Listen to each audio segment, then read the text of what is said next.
Hello and welcome back to a new video in my C++ tutorial series. In the last video we have improved and fully understand our first program that we have written. Well, okay, there's still something that we don't know, but we're gonna get to this in the future. What I want to do today is move the source code to a so-called source control system, source version control system. So what's the idea of a source version control system? So, as the name implies, it is there for controlling the several versions of your software.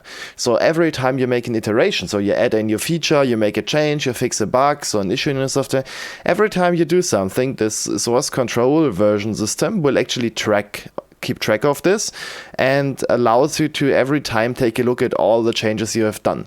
So if you ever wondered, hey, who did write that piece of code and why was there an explanation, you can open up your source version control system, you can see where was the change added, and you can read the description you have written down there, or even somebody else, because what the source version control system also allows you is to collaborate with others. The source version control system that we're going to use is called Git, and Git is going to allow you to have multiple so-called branches of your software, so multiple parallel pieces or duplications. So what you can say is you can create a new branch, it's called branch, and call it like development. And basically what you do by creating this new branch, you take a whole copy of your full program, your full software that you have written, you make a copy of that and call it dev. Then everybody, including other people, can work on the dev branch, add some new features to it, and as soon as dev is kind of like finished and you say, okay, I'm ready to release this, you can then say, okay, now I want to put dev back to my so-called main branch or master branch, how you want to call it, and basically say, okay, everything is done, the new version was developed, so we're now going to merge back all the changes that we have done in dev into our main, and now we can take main and distribute this to our customers, for example. So you have very many tools available to develop software, to add changes, to revert changes, to have multiple branches, to collaborate with others without issues, to pull code together with pull requests, so taking these parallel development branches and put them together. There's also the idea of so-called forking, so this is something that's really important in open source software. For example, sometimes people are no longer maintaining the software that they were writing, and you can then say, all right, I want to start and maintain the software from now because the project seems to be dead. You can create a so-called fork of that project and supply your own updates and your own changes to that old existing code base in your new location. This is like many nice features that are there because of source control, but actually what is like the most important thing for you, while you are still like a single developer and might just do private projects that nobody else has access to. Of course, it's nice to have a version of your software, but it's not really that important. But the important thing is that Git works with servers, so you don't need them, but you can have them. So you can have like your full source code remote on the server, and this helps you in case you have lost some data, or you want to clean up your project and remove all the binaries and you have done something wrong. You can easily just delete it from disk and download it from the source control system on the web, or like with the command line or with an application that helps you to do that. So you basically have a backup of your own software project, so you don't need to care if your development machine goes bad or something like that. And it also allows you to develop from multiple machines. So you just need to have Git installed on every of your development machines, all your IDEs installed, and you can work from your laptop, from your desktop PC, wherever you want to go. You can basically work with your source code. And today we're going to connect our little simple C app.c to the source control system Git. So how are we going to do this? Well, as I told you that we basically put this on a server somewhere, so we basically need the server. Now you have multiple ways to do this. You can buy your own server on AWS, DigitalOcean, or whatever provider you want to have or use. You can basically buy there your own your own server, install everything on your own. You can download pre-existing software like GitLab, install it on your own server, and run this all by yourself. But this is way too advanced if you want to start. There are free solutions on the web, for example, GitHub. So let's open up the web browser and search for GitHub. So let's search for GitHub, and we can already see it's actually located at github.com, so It's actually located at GitHub. Okay, it's actually located at github.com. You can search it via Google or just type in github.com. And here we are. This is GitHub, where the world builds software. It's a bit laggy because of this 3D animation, and this is just a virtual machine from which I'm doing this with no hardware 3D acceleration. So, yeah, we can basically see this is GitHub. 38 million developers, 4 million organizations, 200 million repositories. Repositories are kind of like these workspaces where you can organize your code in, and it's amazing. So this is what we want to use. We want to use GitHub. If you don't have an account already, you can click on Sign Up. And as soon as you click on Sign Up, you can basically enter all your details. Like, you would start with your email address, and then you would follow the other steps that might present you, verify your email address and stuff like that to create a new account. I already have one, so basically what I can do is I can sign in. I would also recommend that you already sign in. And if I sign in, you can see your dashboard and everything that has happened on your GitHub. Everything that happens on the repository you are currently developing, your repositories that you created. So you have a hell of a lot of options that you can see and all the new informations. So now I already told you, code is organized in repositories. Now you would be tempted to say, okay, we're going to create a new repository here. And basically, if we call this, we would call this like C tutorial or something like that, and would do this here. But we're not going to do this from GitHub. We're going to do this from within Visual Studio Code. Visual Studio Code has all the tools that we need to create a new GitHub repository. So let's do this. I'm going to minimize the web browser, minimize my code, or actually just close it because we're no longer needing the editor, because from now on we are going to use proper text editors. Alright, so this was our project. We had the simple capp.c, the simple capp.exe, and the simple capp.app.obj object file. And what we now want to do is we want to add them to Git. And to add them to Git, we need to go to the topmost folder, which is related with our project. So you could be tempted to say, okay, I'm going to publish the simple capp folder here to GitHub. But we actually want to publish the full CCPP tutorial folder, because I want to have everything in one repository so that it is easy for you to just download the code from the full repository, and you have the full tutorial code available from the full tutorial series. No matter how far we're going to get, everything is going to be inside of this big CCPP tutorial folder. And you should be able to just have one repository that you guys need to check out and see to get all the code from the tutorial. So what I'm going to do is I'm going to again go one folder up so that I can basically click the folder that I want to publish to GitHub. So this is the full folder that should be in GitHub now. And what I want to do is right click it. And then I want to go, at least if I'm on Windows 11, on Show More Options. If you are still on Windows 10, you're going to directly see this drop-down menu. And what I'm going to select is Open with Code. This will open up Visual Studio Code at the location of simple capp. So it might be that your Visual Studio Code asks you if you want to trust the folder. You can just say yes, trust them. Alright, so now Visual Studio recommends us to install extensions for C. I don't need these. I'm just gonna dismiss this notification by closing it.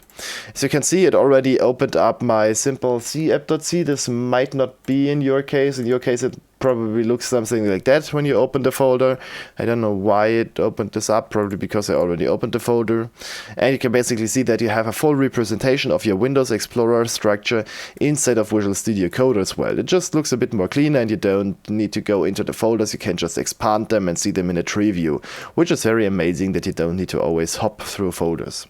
Now you can see the same structure that we had on disk, the simple capp.c, the simple capp.exe, which is a binary file, and the simple capp.obj, which is also a binary file. So yeah, we really don't care about this, the exe and the obj file, just the C file, because GitHub is a source control system, so you put your sources on there, not your binaries.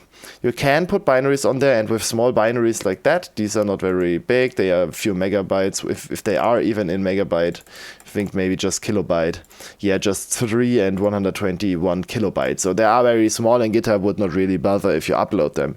But with bigger binaries, GitHub will yell at you and say, hey, this file is too big for Git. Alright, so how are we going to connect this to GitHub? Well, there is a dedicated source control tab here in Visual Studio Code. So you want to click on that symbol here with the 3 circles that are connected with lines, or you can press Ctrl-Shift-G to get to your source control tab. Now we have 2 options here. The first option is to initialize a blank repository, and the second option is to publish it to GitHub. Since we want to go to GitHub, you would be thinking that we use this publish to GitHub, but we're not going to do this. We're going to initialize a empty blank repository first. I always do this so that I can see that everything is correct, and as soon as I see that everything works correctly and we have initialized and created everything here locally on the machine with this blank initialized repository, then I'm going to publish that to Git. Visual Studio allows you that workflow. So what you want to do is you want to click on initialize repository. This is now going to create a new repository for that folder, for that full CCPP tutorial folder. And now you can see that source control tells you that you have some changes. So you have a change to simple capp.c, simple capp.exe, and simple capp.obj. And the changes is marked with this U.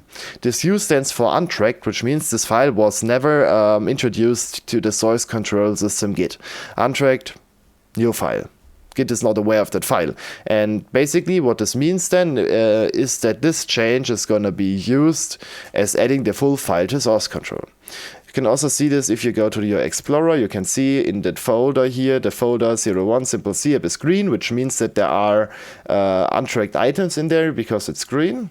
Green stands for untracked, and if we expand it, we can see which items are in there. We have the C file, the exe file, the obj file. So these are all our untracked files. Now you would be tempted to say, okay, we are done. We can add them now to Git by basically typing in here message. If I would type in a message here and say maybe my first Git commit, I could write for my first Git commit, and I would write added code for simple capp. And this is basically the message. We always need to have a message in here if we want to add something to Git. And if we would now click this check mark here, which shows commit as soon as we hover over it, we would create our first commit. And a commit is basically a container for all of our changes. In this case, our commit would contain these 3 changes, so the addition of these 3 files. But what I want to do is I want to take a look at if we really need all these files, because if we just commit this blindly, it would add all the 3 files. But do we actually need all the 3 files? Well, obviously the C file, we need it because this is a source code. We want to have the source code on Git because we want to basically be able to share it so that you can take a look at it, that you can compile it and run it. But what is about this exe file and this obj file? Well, these are so-called intermediate and binary files. The simple capp.obj is an intermediate file. This file stands in between the C and the exe file. So from the C file, the obj file was generated, which was then used to create the exe file. And since this is kind of like an intermediate file, it means that it is not required. We don't need it. We can always recreate this by compiling our simple capp. So the obj file is not really required to be on Git, because the source file is the one that we care about. From the source file, we can compile the obj file. And the same goes for the exe, which is a so-called binary file, or build artifact as well, called as well build, because we are building our C to an exe, and that build resulted in a file, and this file is kind of like related to the build, and so called a build artifact. And the build artifact in this case is the exe file, the runnable application for Windows. But as I already told you, it is a build artifact, so it results from building our simple C app. So same thing here, we don't need an exe file, we just need the C file, which then can be compiled to the obj file and then linked to the exe file. So we don't need exe and obj, these are binaries and intermediates. We don't need them. Binary build artifact, intermediate file, we don't need these. These are temporary just for our machine. We just want to share the source code. People are building that from source. People are not downloading the binary from your GitHub repository. They are downloading the full source, and then they are using the compiler to generate the binaries. So how do we remove them? Well, there are 2 options. First of all, you can do a so-called staged commit. Currently, this commit has nothing attached to it. There are just changes listed, but the commit has no so-called staged files attached to it. You can commit here, and Visual Studio Code will detect that you don't have anything staged, and it will ask you if you want to commit all changes. But what you can also do is you can say, okay, I don't care about X and OBJ, so I just care about the simple C app. Then you can see if I hover over that, I have a few options like open file, discard changes, and plus. And this plus is for staged changes. So if I click this plus, you can see that we now have staged changes. And inside of these staged changes, we have this A, which now stands for added, because now it is tracked by the source control system, because we tracked it. Now it has been added to Git. And if we would now commit, it would be added to our repository, to our kind of like collection of source code. Now, if I would click the check mark, we would do a so-called stage commit, which would just include the stage changes. But the changes down here would be ignored. But I don't want to do this because this is not clean. I want to be able to basically tell Git what files should be tracked and which files should not be tracked. So what I'm going to do is I'm going to click that minus again, which is basically going to unstage that, putting it back to the changes. And now we need to find a way how to tell Git that we don't want to use exe files and that we don't want to use obj files. So how does Git work? Git works by files. So if we would take a look at our Explorer here and we would go up one directory to CCPP tutorial, you can see that by creating a local Git repository, a hidden folder called .git was created. And inside of this .git folder, we have multiple files and multiple subfolders, and basically these files and folders are going to tell Git how this repository works. We really don't need to care what's in there and how does that work. It's all handled by Git. But Git is basically based on files and folders located in this .git directory. And to tell Git how it shall behave, and to tell Git how it should behave, we need to create files that are also related to Git. We don't create them in the .git directory because this is kind of like the magic directory, but we can parameterize Git by adding files to our root directory or even to subdirectories. So if we want to basically tell Git to ignore files, we need to create a so-called ignore list. And this ignore list, how we're going to name this file? Well, as you can see, the magic name is .git, and what we want to do is we're going to create an ignore file. So we're going to create a file called .git ignore. So to create a new file in the root directory, you need to make sure to click somewhere inside of this empty space. If you are kind of like selected here or here, it's going to create the files always in the same folder. But if you click here in this empty space, it's going to mark the full extent of that tree view, and if we now click on new file, it's going to create it in the topmost directory. Now we're going to call this file .git for the magic name, and then we need to basically add this name ignore. And you can already see as soon as I finish this word ignore, the icon changes and we have this kind of like symbol with the circles and the lines between them again, which is kind of like the Git symbol, the source control symbol. So .git ignore, that's the name of the file, pressing enter, file created. Alright, so now we can basically tell Git which files to ignore. This works in multiple ways. I could give it a relative path here to say, okay, 01 simple C app / simple c app.exe. I can do this as that, make a new line, save the file, and as soon as I save the file and wait a few seconds, you can see that this one gets grayed out and the U disappears, which means that it is no longer tracked by Git. If I go to my changes, you can see, alright, the .git ignore has been added, of course, because it's a new file and we need this on Git so that Git knows what to ignore. But as you can see, we only have the C file and the obj file, the exe file is gone. And now I could go in here, copy this over, and also do this for obj. Save this, wait a few seconds, and the obj file is gone. So Git is basically ignoring everything that we put in here. But as you can see, this is not really clean. Every new folder that we might create, so if we then start with more advanced tutorials and like later on we're gonna have one folder per tutorial video here, or maybe one folder per 2 or 3 videos. So as you can see, it is gonna grow in complexity and we're gonna have like maybe 30-40 folders in here, and every time we would need to basically copy these lines again and change them to like 02 not simple C app or something like that. And every time you see the point, you need to get in here and change these. Well, we don't really want to do this. Now, the first thing that we could do to make this a bit more easier, we could remove the folder here. We could just say, okay, I really don't care about a relative path. I just care about files called simple capp.exe, and I just care about files called simple capp.obj. Makes it a bit more simpler. If we now have a new application, we just need to type this once. But still, we need to always copy and paste the stuff around and then maybe make no simple capp. It's not really nice if we always need to change the git ignore and always need to copy and paste. But the nice thing is we have an option to do this. We can basically tell Git, well, we don't care about the file name, we just care about the .exe part. And we can do this by basically adding a wildcard. A wildcard basically works by putting a star in here. By basically star capp here.exe, it would basically ignore everything that is called whatever capp.exe. So basically this wildcard means anything there, but the rest needs to match. In our case, well, we just simply don't want to commit any exe files and we don't commit any object files. So basically these two lines are excluding all exe and object files. Now we could add a comment here. You can add comments by writing a hashtag at the first char. And what I now want to do is I want to basically write, okay, ignore all intermediates and binary files. Okay, just adding this comment that shows you a bit how this works. Star.exe.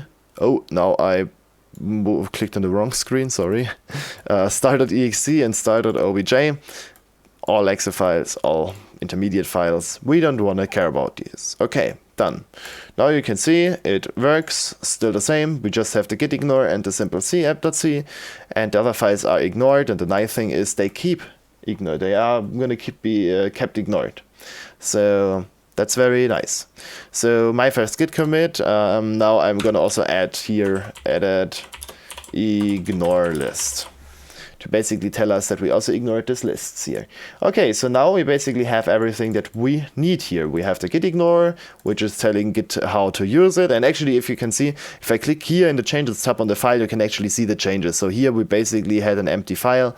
This is why this is kind of like displayed in red, because this empty was basically deleted and it was replaced by these 4 lines. One important thing on Git, or something that I would recommend, that you always put an empty new line on the end of the file. So you should always have this +4 here. Do we have this in a simple capp? Yes, we have that here as well. It's not required. The source control systems work without that, but I would recommend to always have an empty line at the end. And if you don't have them, Git is gonna show you online a note that there is no new line at the end of the file. This is just how they work. Alright, so now we are done. We have added the source code and this ignore list to ignore all the binary, the data that we don't want. And what we now want to do is we want to create our commit. So to do this, we're going to click this commit button. So this is now going to ask you something. There are no staged changes to commit. So yeah, we just have changes. We have not staged anything because we don't want to stage it. We want to make this all with ignore lists. Now it's going to ask us, would you like to stage all your changes and commit them directly? So everything that is changed here, do you want to directly commit these? So if my stage list is empty, should I always just add the stages? This is what Visual Studio is asking us, and you have multiple options. You can say cancel, no, I don't want to do this. You can say yes, do this. But this is just going to influence that one time that you do it. So if you click yes or cancel now, the next time we're going to have the same situation, it's going to ask us that again. We also have the options to say never and always. Never will no longer bring up this message box here. It will always just commit nothing. Always just does nothing because nothing is staged. Or you can say always, which will always stage all the changes and then commit. We're going to select always here. I would recommend this because this makes your work with Visual Studio Code a hell of a lot easier, and source control systems. So what we're going to do is click always, and you're going to see that it doesn't work. Now it's going to tell us, make sure you configure user name and user email in Git. So every Git commit contains a username that did that commit and their email address. What user did that? So a name and a user and an email address. These two things need to be set in Git, and that's important that we do this now. And sadly, this is not as straightforward as just putting that inside this message box, we need to do this from the command line. So let's open up a CMD command line. It doesn't really matter which command line you open up, just any command line. And Windows can be git bash, can be Windows command prompt, PowerShell, whatever. We really don't care. So what you now want to do is you want to type in these commands. So first of all, you're going to write git, which means, hey, I want to deal with git. And then you're going to type config to basically change the configuration of git. Now, since we want to configure this for the full system, we're going to type global. This basically sets the global git configuration. And now you want to tell Git which configuration to set. And as you can tell, it basically told us that we should set user.name. So you write user.name, then you write the quotation marks, and then you input your name. And now I have an issue. Oh no, I don't have an issue. Okay, my name is going to be accepted because I have like these German stuff in my name. These German special chars.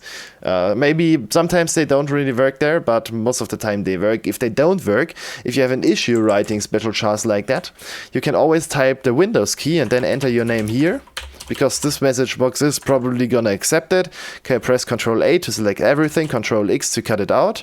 Then you can go back in here, delete that where you was not able to do this, and press Ctrl-V to paste everything in so that it works. So Git. We're going to talk to git config, so we want to set the configuration, we want to set the global configuration, and we want to set the key user.name to Ludwig Füchsel. Now I'm going to press enter. We don't get any feedback from that, but we don't get any, no feedback is good feedback, and this means that we have set it up the setting. Now we want to press the arrow up again to basically get the same command again, and now I want to modify this, so I want to remove name, and I want to type in email. And now instead of Ludwig Füchsel, I'm going to type in my email address, which is Ludwig at so now I've entered my email address. Gonna press enter again, and no feedback is good feedback. Git should be now configured correctly. We can close that command prompt and try our commit again. Now, if we take a look now at Visual Studio, you can actually see that it staged the changes. So by committing previously, where we didn't have any stages, it asks us if we want to stage everything, and basically this is now why everything is added and staged on Git. We really don't care. We can leave them at stage, we could unstage them, but in this case, we're just gonna again click on commit, which should now correctly do our commit. And as you can see, the changes are away. If I go to Explorer, you can see that we have no U anymore, no U for untracked, which means that our source files are up to date. If I would add something like add hello world, lol or something like that and save this, you can see that we now get this M here, which stands for modified, and this is kind of like this, yeah, this orange color. So M modified orange, it's not a real orange, but yeah, it's basically telling us that this file was modified. And if I would now go to changes, you can actually see, okay, changes, simple C app. If I click that, you can basically see this line was removed and replaced by the line with now also contains lol.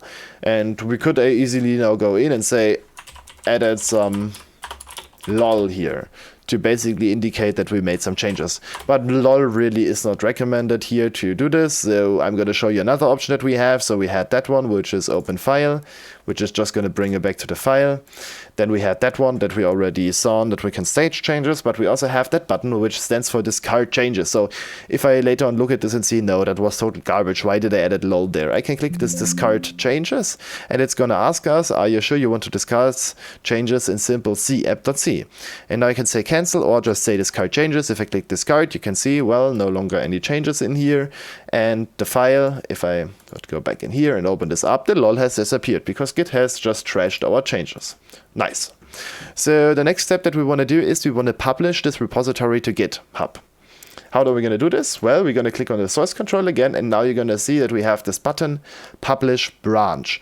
And this button allows us to upload this to GitHub. So I'm going to click the Publish Branch button, and now it is gonna ask us that the extension GitHub wants to sign in using GitHub. So to basically publish something to GitHub, we need to log in into GitHub, which is kind of makes sense. So in this case, we want to click allow here to allow signing in. And you can now see that we opened up a blank page, which is something to do with GitHub. If you are already logged in into GitHub, you will directly get this page. If you are not logged in, you might need to log in first. And now it's going to ask us that the site tries to open Visual Studio Code. And we're going to say open to open Visual Studio Code. And now you basically get another message box, which is allow an extension to open this URL. GitHub authentication wants to open whatever. So now we're gonna need to log in again. We're just gonna click open again, and boom, we are done. You can see that we are logged in because our username is reflected. My username on GitHub is OyoRoad, so you can already see that here in this window that now has popped up here after clicking publish branch and signing in, that this reflects our username by basically showing us that there is the name OyoRoad. And now it's asking us what is the name of the repository and where we want to publish this. So you can actually now go in and change the name here. You can see if I change this, the names below change as well. So here you have the option to basically rename your repository. What is the name of your repository? In our case, I already named the folder correctly. It's taking the top folder name, in this case c/cpp-tutorial, which is completely correct. I want to use this. Now it's asking us if we want to publish this to a private repository or a public repository. A private repository is only visible for yourself, and if you decide to add people, you can do it, of course. But by default, a private repository can just be seen by you, and you manually need to invite everybody else that shall see it. A public repository, on the other hand, can be seen by everybody on the world. Public repository is listed on GitHub publicly and can be accessed through the internet, can be searched with Google, everything. In this case, since I'm doing a tutorial and I want you be able to find the code as well, I am going to publish to a public repository. If this is just your working copy and you're just learning C, you probably want to do it as a private repository. If you want to invite your friends to also take a look at the code, you can also do this. You can also invite me if you have any issues and write me a comment and say, hey, I have an issue in my repository. Can you maybe take a look at this? You can also invite me there if you want. But it makes for me, it's a bit easier if you just have it as a public repository. In my case, I'm just going to select public. If you can decide whatever you want. I'm going to select publish, click that, and public, and click this, and now we can see that down here publishing to GitHub is going on, and we get another box. Sign in. We need to sign in again. Okay, connect to GitHub. This is now coming from GitHub, so not GitHub. This is now coming from Git, not from Visual Studio. And you have multiple options here. We want to sign in with your browser. I'm going to click that, and actually, we just need to wait here. Do we need to open it up? No, we just need to wait. And it says successfully published to OyoRoad CCP tutorial repository to GitHub. You can see that that edge flashed here. And there was something going on here with localhost and stuff. And this basically did the sign in. It happened so fast that we was not even able to see it. But now we have basically published everything to GitHub, and you can now see successfully published to OyoRoad CCP tutorial repository to GitHub. Now I can click open on GitHub to basically open this page on GitHub, and you can see here is our repository OyoRoad CCP tutorial. And you can also see up here OyoRoad, my first Git commit. You can see 01 simple C app.git ignore. You can, for example, click .git ignore. You can basically take a look at git ignore here on the web. And you can also go back, maybe open up the simple C app folder. You can see that the exe and the obj file is not in here. You can open up the simple C app. You can take a look at the code. You're going to get syntax highlighting. You can basically actually edit the files online on GitHub. This is like a relative new feature, but you can have like a full source code up here on GitHub. And you also see what the last changes is. So the last changes to that file was my first Git commit. If I hover this, you can see that I get the pop-up, which also says edit ignore list, edit code for simple C app. I can click that to basically see the changes. So you can basically see my first Git commit with these 2 changes. Is showing 2 changed files with 10 additions and 0 deletions. I get the summary where I can see, all right, git ignore was added, simple C app was added, and these are the contents of the file. I could comment this and say, very nice first commit. Thank you for not uploading .exe and .obj. And I could say comment on this commit, and I would have a nice little comment. Other people, because it's a public repository, can comment as well and say, hey, why do you comment your own commits? Is that not recognized? Do I not have... Oh, I can add this -1. Something like that.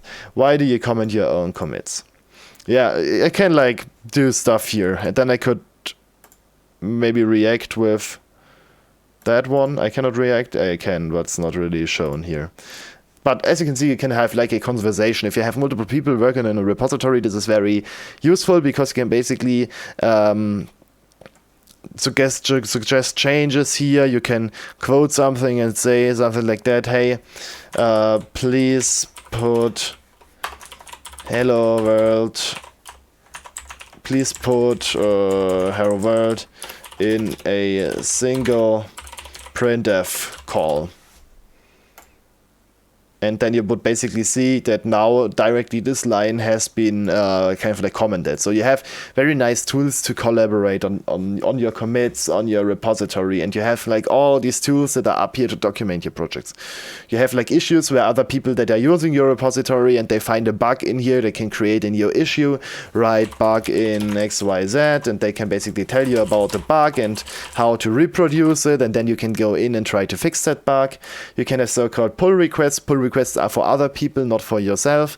Pull requests are mostly used if other people work on that code as well and somebody has written their own version of that or added their own feature. They would create a pull request and basically say, hey, can you please, from my working copy, put this into your master branch, and would basically be able to collaborate with your project through pull requests.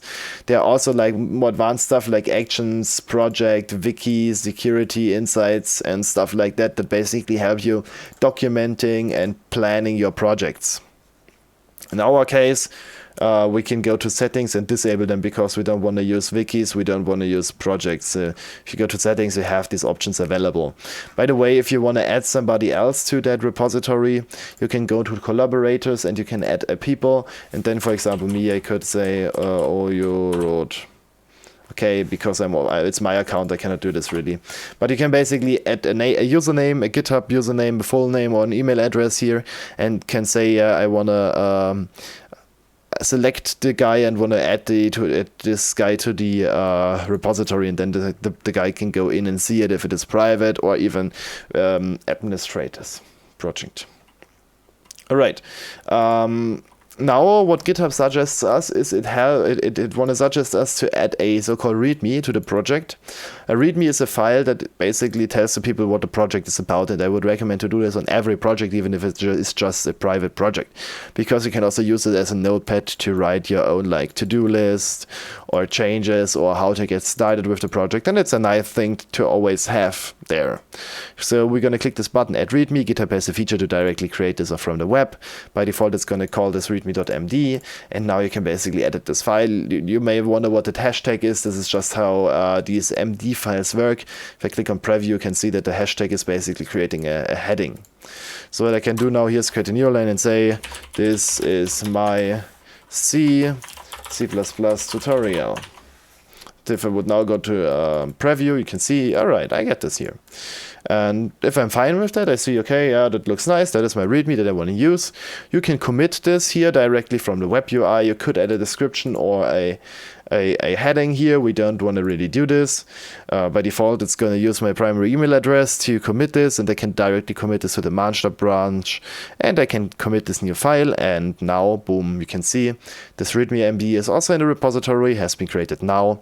And if you take a look at this down here, you can basically see CCVP tutorial. This is my C++ tutorial. So as you can see, this readme.md is kind of like the index.html file of your repository.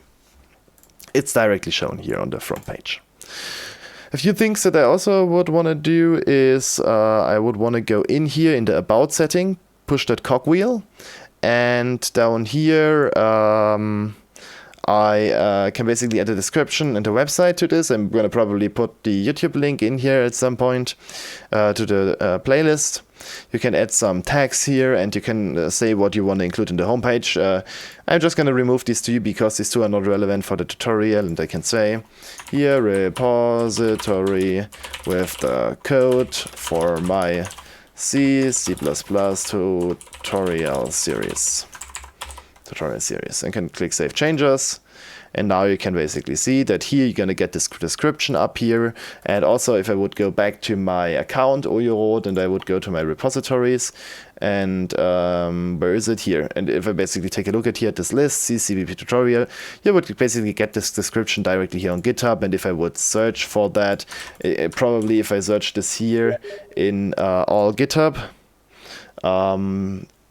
I would not get it because many people would probably have the repository already named like that. If I can search this by recently updated, I would probably get mine. Yeah, and basically if people search this, basically they are going to get this description that you have set it up here, if it is public. Alright, so this is basically everything that we need to do on GitHub itself. The next thing that I want to do is I want to add a license, because every public project that is visible on the web should be having a license. And I decide to use the mid license. So let's search for mid license quickly on the internet. And mid license is just a software license that we can basically find the code here, the mid license code here. And this is not what I really want. I want to actually use the Github template, because the Github template does look a bit different. Yeah, but okay, we're gonna use it very quickly. Let me quickly copy that over and create a new file. We can create the file through the let's close this all up. We could create a file to the through the web UI, but we're going to do this now from Visual Studio Code again, because we want to work locally on our system. So basically what I want to do is I want to click in here in that box here, and I want to right click and another right click here, plus file. And the license files are stored in a file called license. No file ending, just license. You can already see the key symbol, because this is like the symbol for a license, and just call the file license and then paste in that mid. Okay, no, this is really not what I want. Okay, I need to find the proper template from GitHub. So let's now just put this all in here. I'm going to remove that one because it has been customized, and I'm going to adjust the date to 2022. And let's make the new line and save this. So this is now our license, copyright, blah, blah, blah, blah, blah. And now I can save this, and I could go to changes and commit this. And well, this is going to create an issue. If you might have noticed, we don't have the readme.md in here. We have it on the internet, on our repository. We have that readme here, but we don't have it here on Visual Studio Code. Why is that? Because we don't have run this git fetch, synchronize changes. You might have gotten a message box. I don't know why I didn't get this. Normally Visual Studio Code is asking you if you want to run git fetch periodically, and you might have clicked yes there. If not, you need to synchronize these changes manually. And synchronizing is done by clicking on this button here. And this is gonna show you a message box. This action will pull and push commits from and to origin master. What this means, it's gonna take all changes that were done on the server, download them to your computer, and all changes, commits that were done locally on your system, they will be uploaded to the repository server. I'm gonna say, okay, don't show this again, I'm aware of that. And this is now gonna spin here, and now it's done spinning, and we have our readme.md down here. And let me quickly see if I can maybe go to my settings. So settings here, and I'm gonna go to Git. And what I want to do is basically here go on my settings, extensions Git, and here I want to do auto fetch to true. Actually, I want to set this to all. And by setting this to all, it will basically automatically always check if changes were done on the repository. And then you basically can click synchronize. Fetch is just checking for changes, but not pulling them in. But you want to set this to all to basically automatically get all the changes. I don't know why I didn't get the box that asks me that. Okay. So now we are basically done and have README on our system. Now we can commit our license up here. So you can see we have this untracked file license, and it could say edit license. No more description needed, just edit license, click the commit button. Now the change has been committed, and the last step that we need to do is synchronize these changes to the server, and we can do this by clicking the sync changes button here, and it's going to spin the wheel, and in any second, boom, it's done. And if I now go on the internet and refresh this page, you can see that our license is here, and Git has actually detected this GitHub as the mid license. And if I click the mid license, you can see the details and a nice short little summary about how the license works. So it basically says us that you can use this commercially, that you can modify this, that you can distribute it, and you can also use it privately. The limitations of the usage is liability and vulnerability. That basically means if something doesn't work, I'm not responsible for that. And the conditions here are the license and copyright notice. So if you basically copy paste some code files that we're going to write later, you can basically need to tell, okay, code from CCPP tutorial, link to repository, copyright 2022 Ludwig Füchsel. So this is basically just a license. Really, in this case, I don't care what license we are using here. Because this is a tutorial, and if you write your own code, of course you have the copyright to that, even though you are like writing this from within the tutorial. It's just to show you how to work with Git, and this is like the good practice tutorial, how to get started with Git and all the things that are related to C and C++, because people often get this wrong. Like they learn C++ tutorials, C tutorials, but they all just talk about C, but not about all this stuff like project settings, Git settings. That is all every time not a topic in the tutorials, and I want to change this. I want to have everything in here. All right, so congratulations, you have managed to manage your source code on Git. And everything that we add now is now going to correctly be tracked by Git and added. Until the next video, where we like reorganize our project structure and stuff, where we then need to manually do stuff again in our ignore file. But that's the topic of next video. Next video, we're going to move to real Visual Studio. All right, thank you for watching. We're going to see us in the next video, and make sure to like and subscribe, and have a nice day. Bye.